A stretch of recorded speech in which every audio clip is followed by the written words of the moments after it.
Discover College Soccer podcast is sponsored by VIO. VIO is the #1 AI camera solution helping players capture college recruitment videos. Check out their new starter and family options by clicking on the link in the description or visit Discover College Soccer to learn more. Hi, everybody. Welcome to Discover College Soccer. Today, I'm lucky enough to be joined by Coach Mark Hammond from LSU-Alexandria. Welcome, Coach. Thank you. Appreciate you inviting me on.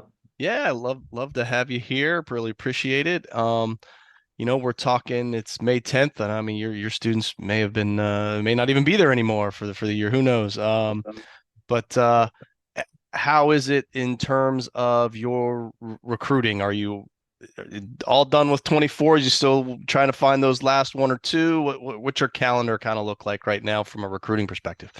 Yeah, so we actually are lucky enough. We're on that final stage of recruiting. We have the 24 class, finalized. Now it's just trying to get them through the process. Obviously it can be a little bit difficult with internationals. Getting them time zones is always a problem, but obviously then getting them through our system and then getting them through the NAIA clearinghouse as well. But yeah, we're on that final stage for the most part. Everyone looks like that we're at a good stage. So hopefully by the end of June we have everyone sorted, and then kind of really focusing on just getting those test results in. So sorry, my light turned off. That's all right. But be getting those last few test results, from their high schools or colleges, to get them their eligibility from the play NAIA. So with you spending all that time, obviously working on the 24s, getting them in, are you also looking at 25s right now, or are you kind of waiting till everything's all settled and you'll start that process later? What's that usually look like for you? Yeah, so I've started, we have identified our 2025 class, in our local areas, mainly throughout the state of Louisiana. So now just starting to have a few conversations with them as well, kind of setting up, maybe some visits in the fall just to kind of get that ball rolling. For me, I'm kind of a one-man operation here, but I have an assistant coach coming in, so that will be kind of her role when we kind of hit into July, August to kind of start reaching out to them, organizing some dates to get them to come to games, and then for us to kind of start going out catching club games, and then obviously high school will start a little bit later in around October here in Louisiana. Okay.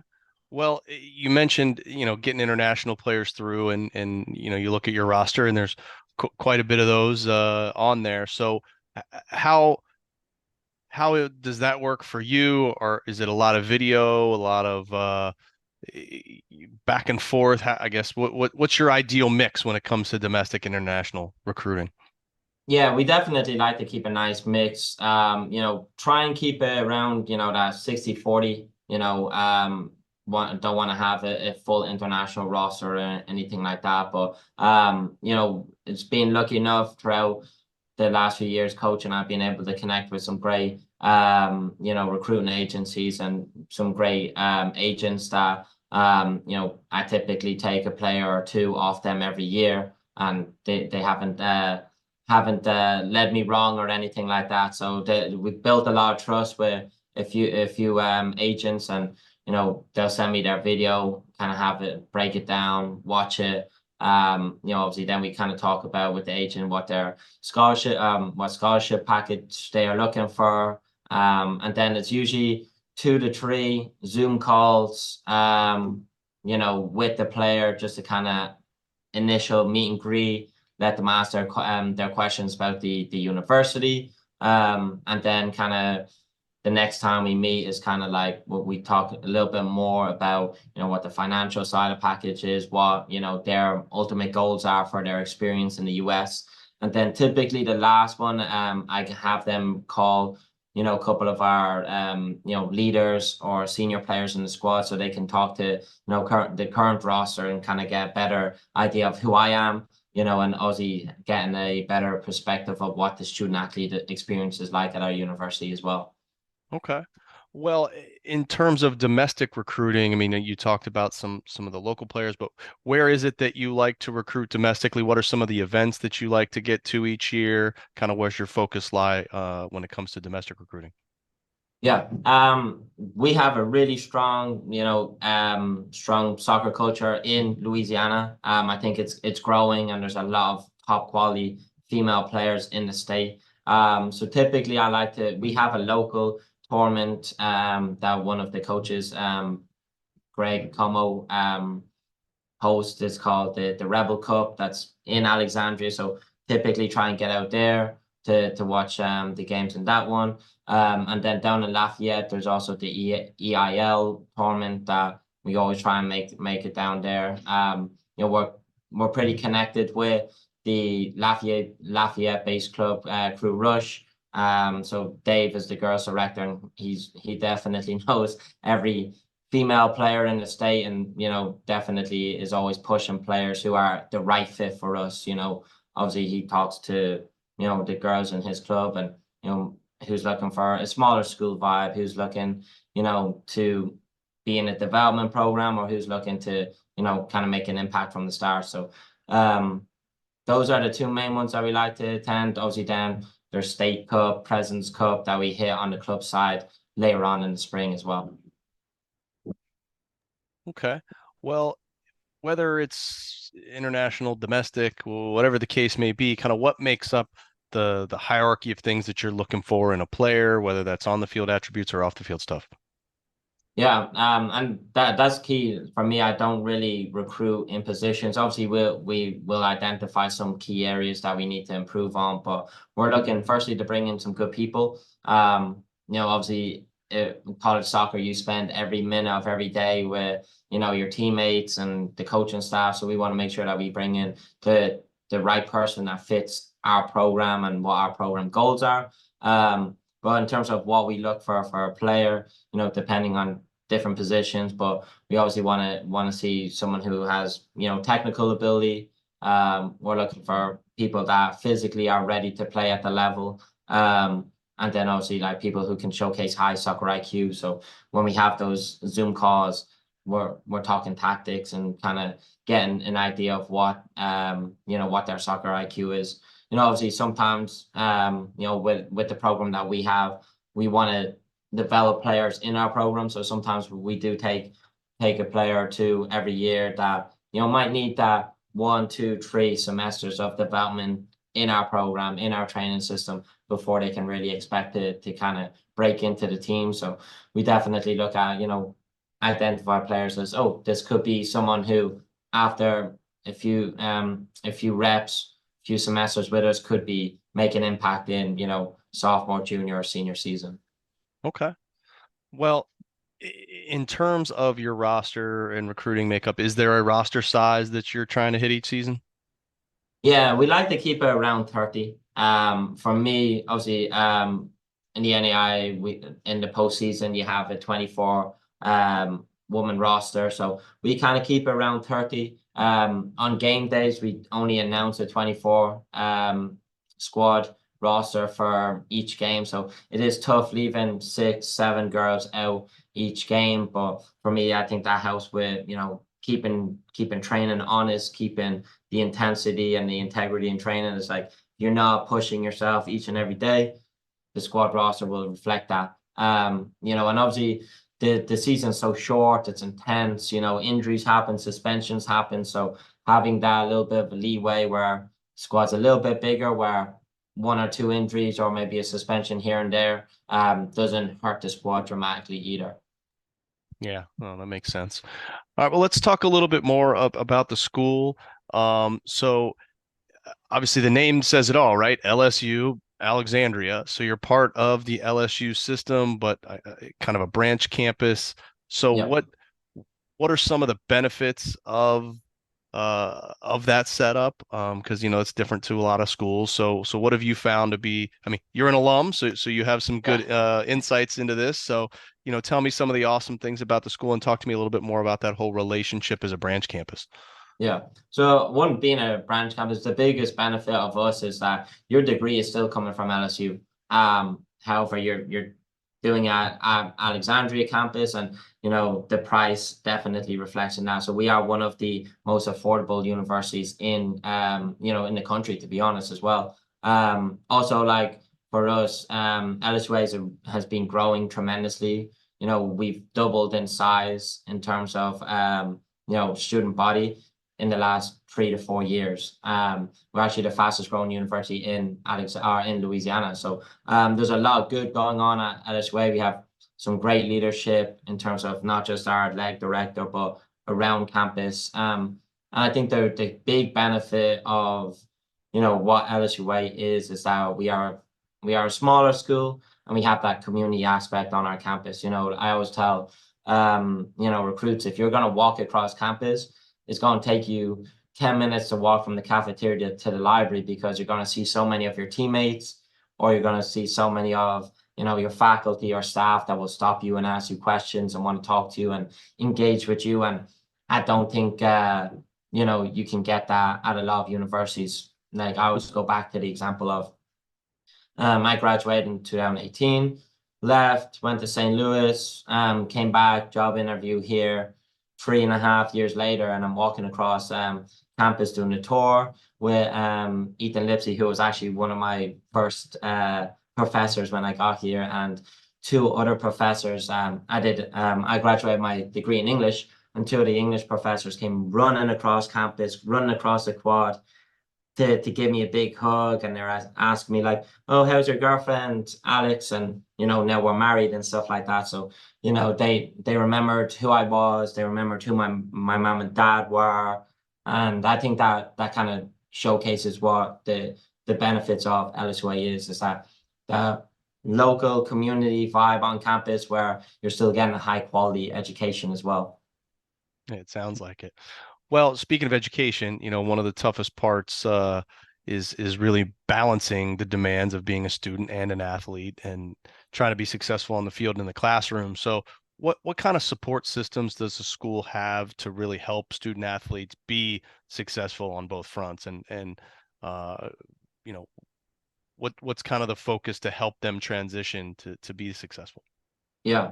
And like I would say, like when I was here, that was one of the areas that, kind of lacked. But since the last few years, there's been a lot of um new programs in our university, and people being moved into different roles. So we actually have student athlete academic success that's just first in the athletic department.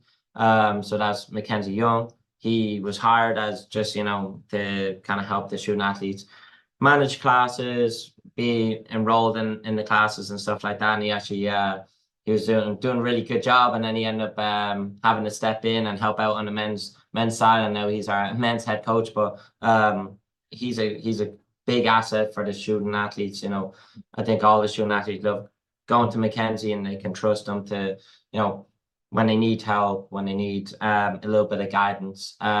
We also just start our tutoring center this year. So there's we have tutors for every subject. So, and the hours are kind of 24/7, to be honest. So anytime, if you work in the evenings, or if you have classes in the morning, there's a way to go see the tutoring center. They're really flexible. Um, we have our own study hall center as a student athlete upstairs above all the offices. So the student athletes will go in. Each coach assigns different hours, but they can go in, sign into the laptop, and we have student workers in there monitoring, making sure that they're not just sitting on their phone or anything like that, that they're actually doing their work.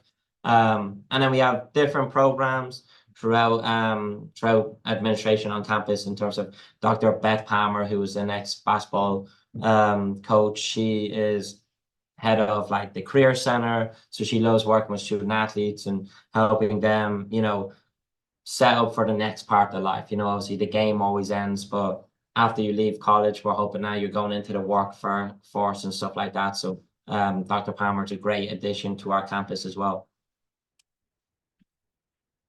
Awesome.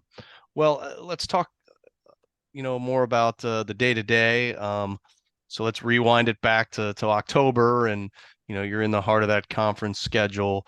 kind of walk me through what a typical week's going to look like for a player in terms of, when is training, classes, practices, the game cadence, all that kind of stuff. Yeah.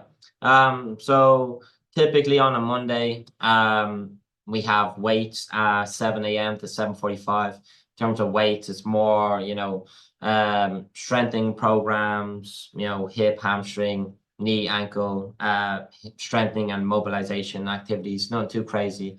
Then classes kind of start from 8 a.m. onwards. So obviously it just depends on the what the schedule looks like, but you're typically in class from 8 to about 2:15 or so. So then we start training at 2:30. Sometimes it's a little bit tight for players to get there on time, which is okay as long as we know that they're coming from class. There's no issues if they're, bang on time. Training is 2:30 to probably about 4:15, depending on the day. We try and make sure that we hit our topic of the day or whatever. Tuesday is the same. We kind of can have the same weights in the morning, training in the afternoon. Wednesdays is just training in the afternoon at 2:30. Wednesday's more of a walkthrough day. We play Thursday, Saturday, so Wednesday's more shape work, maybe a little bit of shooting, nothing too crazy, just kind of getting them moving. Typically an hour 15 training session. Thursday, we play, depending if we're at home or away. For our home, it's nice and easy.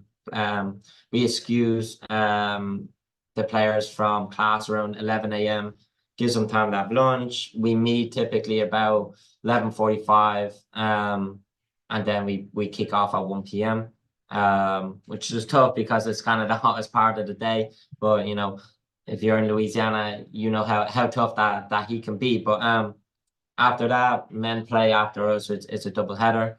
Friday is typically a recovery day, so players who have played in, majority of the minutes, they kind of just warm up, do a little bit of stretching, do a little bit of yoga. The girls who didn't play in the game, they kind of run through a full session, just to keep them, getting those reps in and stuff like that. Saturday, we play again, same deal. And then Sunday is a rest day. So Sunday we don't meet or anything like that. Obviously, it's, girls can get whatever they need to do. We do send out like a stretching video or whatnot for Sunday if you're feeling it, tight or anything, get a little bit of stretching, but and then we kind of get back to it on a Monday. When it's an away trip, so we go to San Antonio, so we'll leave on a Wednesday, stay Wednesday, Thursday, Friday, Saturday, and come back Saturday after the game as well. So sometimes when we're on a away trip, we leave on a Wednesday and don't get back till late Saturday evening.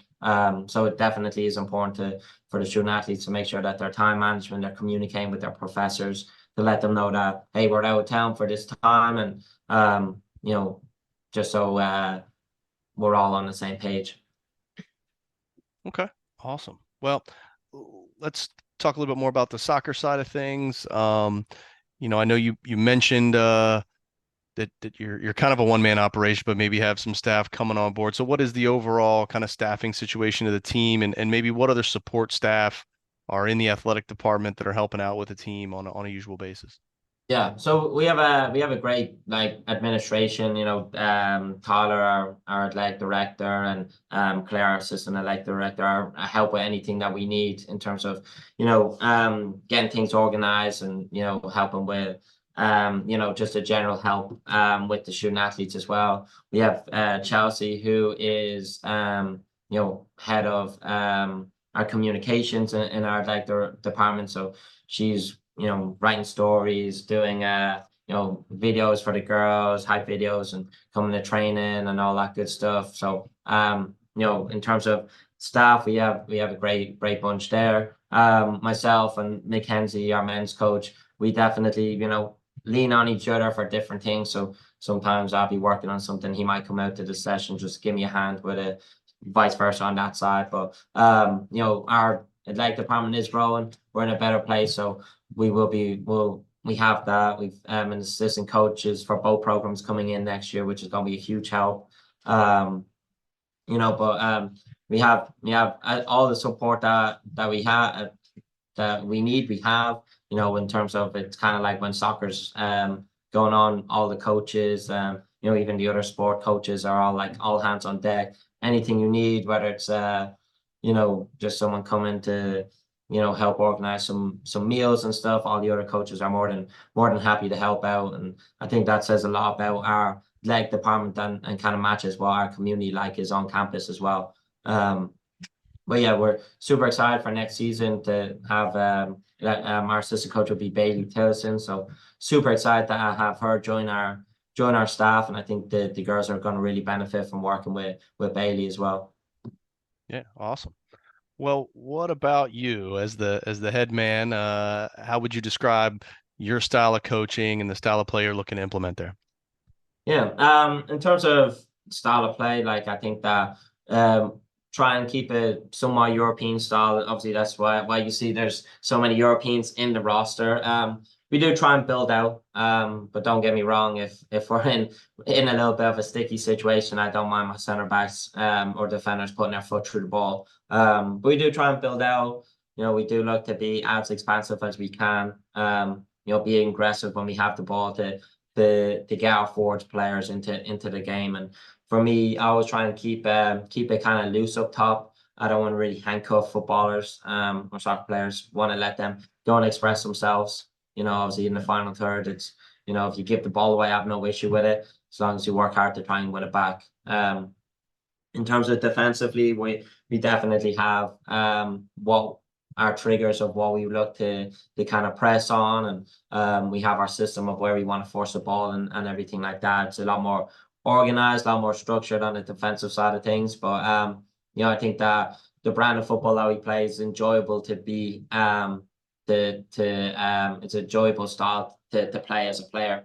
Because I always thought back of when I was a player, I wanted less direction. I wanted to make my own decisions when I was a player, and I try and give the players that freedom to make their own decisions. And if they make a decision that could have been better, we'll try and work on it. But for the most part, I want them to make their own decisions and to own their decisions as well. I think that's really important as well. So definitely try and give the players a lot of trust when they have the ball, and to go out and play the game. In terms of my style, I think I like to be involved. I want to be someone that the group can come and have a chat with. I'm not always going to agree with you guys and stuff like that, but I think that there's a good line of communication between the players and myself, and I think that's really important, and I think that helps build that trust to allow me to push the players a little bit more when the motivation is down or result is poor. Having that trust where when I'm getting after them, it's not just, oh, coach is getting after me today because that's what he's like. It's more of, okay, if coach is getting after us, we need to step this up. We need to kick it on another gear and whatnot. And I think that for the last 2 seasons, we've been progressing pretty well. First year I took over, got to the final. First time the program's been there in the Red River tournament final for a while. Wasn't to be, and the better team won on the day, and we can hold our hands up and take that one on the chin. And then this year we went one step further, won the tournament for first time in program history, and went to national first time in program history. So hopefully we can continue to build off of last season and go one further with the team. And I think that's always been the goal here, is to turn LSUA into a program that gets to the national tournament, and nobody wants to play because it's a sticky tie. And I think if we can do that a little bit more consistently, I think that it'd be a big push for the program, and something that I'm really excited to be a part of. Yeah, that's fantastic results you've had for sure. Well, really appreciate your time, Coach. Got one last question for you. And that is, if you had one piece of information, one nugget piece of advice that you wish all student athletes going through this college recruiting journey would know, what would that be? Yeah, I think like for me, I was coming in blind for the recruiting process. Obviously, being an international, you don't really know what you're getting yourself in for. And I think that a lot of players get hung up on, the level, whether that's Division 1, NAIA, Division 2, Division 3, JUCO, and I think that really it's not about the level. Like I think the top programs in each division can beat each other. I think there's a lot of quality college programs out there, and I think what's important is to find the right fit. And I tell players this all the time and recruits all this all the time. You're looking to go to a school where it's a JUCO or 4 year that you're going to be there happy for 2 years or 4 years. And I always say for a recruiting process, like I look at three things. Firstly, the university, does it have my program? Because obviously you're looking for a degree. Obviously, yes, we come and we want to play sport and we want to be the best soccer player we can, but we're ultimately there to get that degree. So make sure that your university has a degree or a few degrees that you're interested in, because obviously, deciding what you want to study and be for the rest of your life at 16, 17, 18 can be difficult, but identify some key degrees. Second one is looking at the program itself. And does the program match your athletic goals? Whether that's, a team that competes for championships or a team that's growing that, maybe will compete for a championship in 2 or 3 years. Does that match your athletic goals? And then for me, and this is a big one for internationals, is location. I think that a lot of people have this idea of you go to America, it's either beaches or big cities. It's not always the case. So finding, a university in a city where it has an airport or that it's, the climate suits what you're looking for. And then for, domestic players as well, like location wise, do I want my mom and dad to be able to come to my games every week? That's where we tend to get a lot of our domestic players, because family is a huge part of it and they'd like to visit their family over the weekends and stuff like that. So I think those three are big key elements that I look for when I was going through the process, and what I tell, players. And even if that means that LSUA is not the right fit for them, I think those three key elements are really important. Oh, great advice, Coach. Well, I really appreciate your time.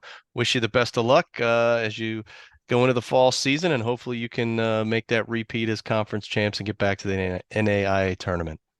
I appreciate it. Thank you very much. Thank you, Coach. Hi, everybody. It's Matt from Discover College Soccer. I hope you're enjoying the podcast, whether that's on YouTube or your favorite podcast platform. Don't forget to hit the subscribe button. I also wanted to let you know about the Discover College Soccer Study Table. This is our brand new online portal that is complete with a 14-part online course giving you all of the ins and outs of the college soccer recruiting process. There's also a wealth of resources such as checklists, templates. There's the spreadsheets that have every soccer program in the country along with their coaches, their contact information, their social media information, some basic stats about the school, and more. Plus, there's an online community where you can ask your questions, share your wins, your losses, any questions that you may have around the college soccer recruiting process. It's all there at the Discover College Soccer study table that you can find at discovercollegesoccer.com/study table, and hopefully we will see you there.